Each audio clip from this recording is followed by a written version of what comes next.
China position, Chinese are better place to say better, but I will simply reinforce the fact that, to the best of my understanding, the People's Republic of China is not begging anyone to accept or reject that Taiwan is an integral part of China, because the consequences of violating that very fundamental definition of China's public will be so consequential and so costly that nobody dared to try.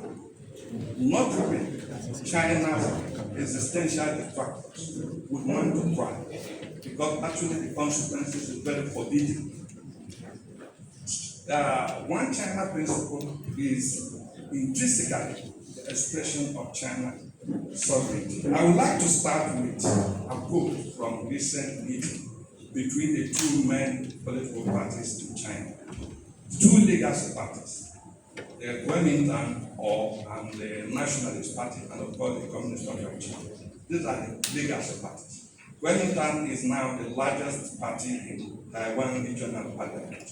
And just last month, the leader of this party, Ms. Chen Guiwan, visited mainland and had a discussion with his counterpart, the General Secretary of the Communist Party of China, to the Xi Jinping. And she simply said this: at present, changes unseen in a century are accelerating across the world. Yet, no matter how the international landscape or the situation of Taiwan Strait may evolve, the overwhelming direction of development and progress will not change. The prevailing trend toward the great rejuvenation of the Chinese nation will not change. And the great tide of compatriots on both sides of the strait becoming closer, more connected, and coming together will not change. And he emphatically said, this is the verdict of history. Ms. Li Wang, the chairperson of the KMT, or the largest party in Taiwan regional parliament, leading the oldest party in China, the Kuomintang, who actually, if you remember, overthrew the several century dynasty in 1911. The party was founded by the venerable Chinese Dr. Sun Yat-sen. It is revered across all Chinese, by all Chinese, both in the mainland and in the island. And Madam Chen Li once said, the laws and regulations on both sides of the strait, that is Taiwan, that is mainland and island, China, People's of China, of course, the mainland, the Taiwan region is the island. And he said, the laws and regulations on both sides of the strait is stipulated that elections between the two sides are not state-to-state elections. Not state-to-state election with emphasis. And this is the leader of the oldest political party in China, and also the leader of the largest party in Taiwan regional parliament. The election between the mainland and island is not state-to-state election. This is very clear. So I'm trying to describe the convergence, the sentiments that is converging across the strait, the reality that is very evident. That you see, we will come to who beats the drum, who distracts this process of converging sentiments, this patriotic fervor among the Chinese people. Who is distracting? Who is beating the drum of war? Who is undermining it? We'll come to that in a while. But I want to describe this trend as it converges and begin to define the contemporary position of China. And she said, it's not state-to-state election. In 1992, the authorized bodies of both sides reached a consensus that each side will express verbally its adherence to one China principle. This is the foundation across the strait. We are Chinese. We might have differences. I will come to that. By history, they were exposed to two different social systems. By history, just like people born together, you were trained in Russia, I was trained in the United States. And you come with different views. It does not change the reality of your common roots. China, mainland China, and the island of Taiwan region, all Chinese exposed to different social systems. Through history, like the representative from the embassy said, this history is reflected in the most tumultuous period in Chinese political life. And she continued, this becomes the political foundation of post-trade consultation and communication mechanism. Historical facts cannot be denied. On this basis, consultation mechanism should be restored to build up a positive circle of goodwill. Not denying the fact that history has thrown up challenges on this issue of the Taiwan question, which is actually China national question. Just like we talk about our own national question. The whole range of issues we need to resolve within the context of our national question. And Taiwan is one important question for the Chinese, and only the Major can resolve.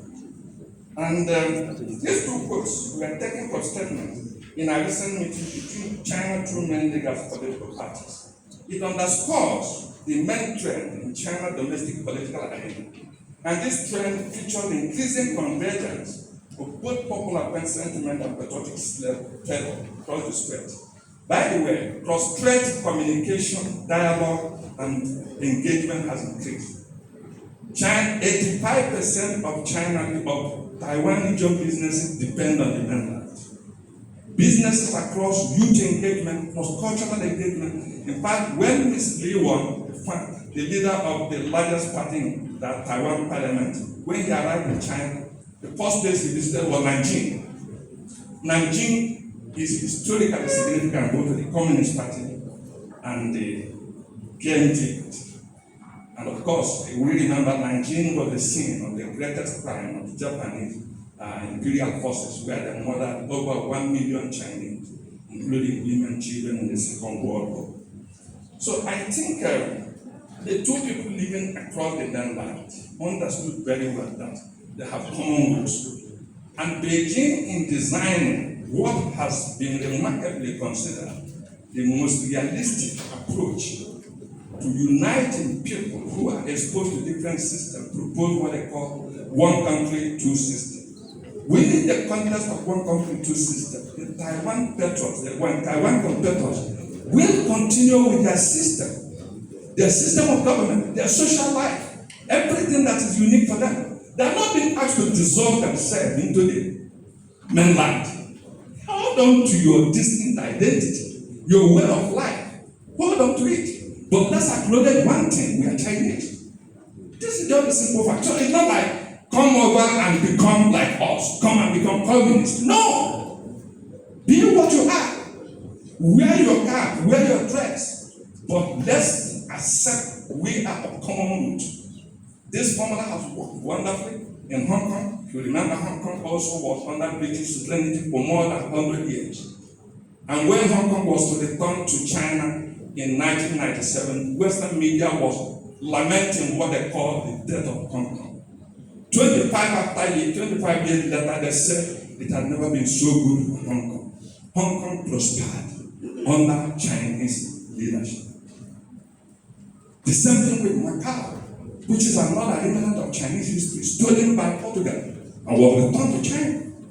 Also, the idea that Macau will dissolve and will lose their identity never materialized. The Hong Kong people are still Hong Kong people with their root in China. They have their own legal system. They control their immigration. They have their currency, but under the national flag of their homeland. So we need to put all this in context. That is not about dissolving the identity of the people of the Taiwan region, who are unique by way of their particular history of their exposure to certain social issues. So it's about recognizing their common roots. And this, of course, these are the questions, these are the emerging trends that are very evident, that are